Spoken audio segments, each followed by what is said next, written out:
बात 19वीं सदी की है जब इंग्लैंड में एक 2 सर वाले व्यक्ति का जन्म हुआ।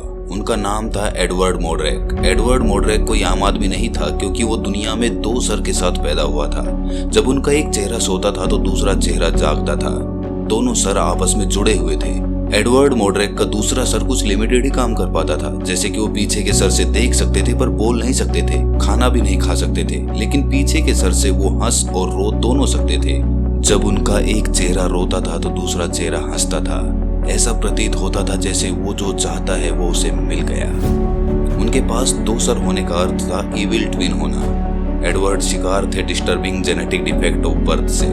दूसरा चेहरा एडवर्ड के लिए बहुत ही ज्यादा मुसीबतें लाता था। जी हाँ, जब वो सोते थे तो दूसरा चेहरा जागता था और कान में फुसफुसाने लगता था, जिससे उन्हें काफी दिक्कतों का सामना करना पड़ता था। उनके पीछे की तरफ का सर और चेहरा काफी छोटा था, लेकिन वो काफी बुद्धिमान थे। वो बड़े ही प्रतिभाशाली थे और वो राजघराने से संबंध रखते थे और उनके पास संगीत की अद्भुत प्रतिभा थी। एडवर्ड के पास 2 चेहरे थे, लेकिन उनका दिमाग एक ही था और सोचने समझने की शक्ति भी एक ही थी।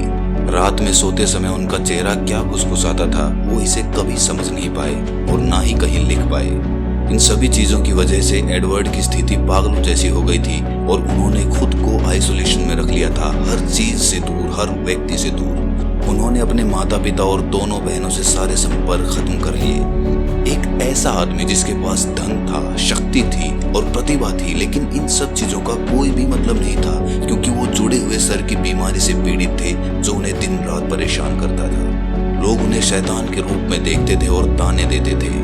एक दिन लोगों के तानों से तंग आकर एडवर्ड ने दूसरे चेहरे को अलग कराने का फैसला किया। जब उन्होंने इस संबंध में डॉक्टरों से बात की तो सबने अपने हाथ खड़े कर लिए क्योंकि ये एक क्रिटिकल चीज थी। इसलिए उस समय के डॉक्टरों ने टेक्नोलॉजी के अभाव में अपने हाथ खड़े कर लिए। डॉक्टर खुद इस अनोखे मामले को देखकर आश्चर्यचकित हो जाते थे। डॉक्टरों के मना करने के बाद एडवर्ड को मजबूरन अपने इविल ट्विन के साथ रहना पड़ा। लोग उनके चेहरे को देखकर ऐसे डर जाते थे मानो कोई भयानक सपना देख लिया हो। वो मात्र 23 वर्ष के थे जब उनके जीवन का दुखद अंत हो गया। खुद को सबसे अलग थलग रखने के बावजूद वो अपने इविल ट्विन द्वारा बेहद सताए जाते थे। जब वो इसे और नहीं सह सके तो उन्होंने आत्महत्या कर ली क्योंकि वो इन सभी चीजों से मुक्ति चाहते थे। उनकी मृत्यु के बाद ऐसा लग रहा था मानो इविल ट्विन जो चाहता था उसे वो मिल गया। ऐसा लोगों का मानना है कि जब एडवर्ड की मृत्यु हुई तो उनका दूसरा चेहरा मुस्कुरा रहा था। उनकी मृत्यु के बाद एक नोट भी मिला जिसमें उनके परिवार के लिए उन्होंने लिखा था कि उन्हें उस दर्द और पीड़ा के लिए खेद है जो उनके परिवार को उनकी वजह से झेलना पड़ा। इसके साथ साथ उन्होंने एक विनती भी की कि उनके इविल ट्विन को नष्ट कर दिया जाए, यानी कि उनसे अलग कर दिया जाए।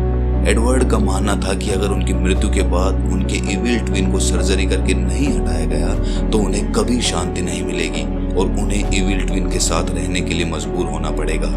भले ही 19वीं सदी में स्थिति के बारे में ज्यादा लोगों को जानकारी नहीं थी, लेकिन मॉडर्न समय में इस तरह के जेनेटिक डिफेक्ट्स के स्पष्टीकरण पाए जाते हैं। इनमें से एक को ग्रीक भाषा में डिप्रेसोपर्स कहा जाता है, जिसका अर्थ है चेहरे का डुप्लीकेट होना या जुड़वा बच्चों का एक दुर्लभ रूप। ये 15 मिलियन जन्मे बच्चों में से किसी एक को इफेक्ट करता है।